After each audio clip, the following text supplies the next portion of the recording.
Good morning বন্ধুরা। তো এই দেখো আমাদের মাম্মাম কি করছে আজকে। ও খেলা করছে, জল নিয়ে যাচ্ছে বালতিতে করে। ওর একটা ছোট বালতি হয়েছে খেলনা, তো ওটা জল নিয়ে যাচ্ছে এবং গাছে জল দিচ্ছে। এই দেখো গাছে কেমন, আর গাছের গোড়াতে না দিয়ে এই পাতাতে জল ঢেলে দিচ্ছে। আর আমি এই সময় ওকে খাইয়ে দিচ্ছি, কারণ ওর খাওয়ার খুবই অসুবিধা, তাই আমি আমি ভাবলাম এই সময় খাইয়ে দিলে ভালো হয়। তো এই দেখো ওর জামা প্যান্টে নোংরাও লেগে, আমি খাইয়ে পরে ওর জামাটা চেঞ্জ করে দেবো। তো এই যে ও আরও জল নিয়ে যাচ্ছে আর খেলা করছে। এমনি তো বাচ্চারা তো জল নিয়ে খেলা করতে পছন্দই করে। তো এই দেখো,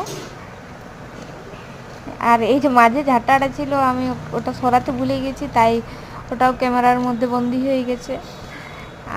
এই এই যে আমি ওকে বলে দেবো যে তুমি এই গোড়াতে জল দিতে বলছো, পাতাগুলোর উপরেই দিয়ে দিচ্ছিল, তখন আমি ওকে বলে দিই এই যে গোড়াতে দিয়া করালাম। টাটা।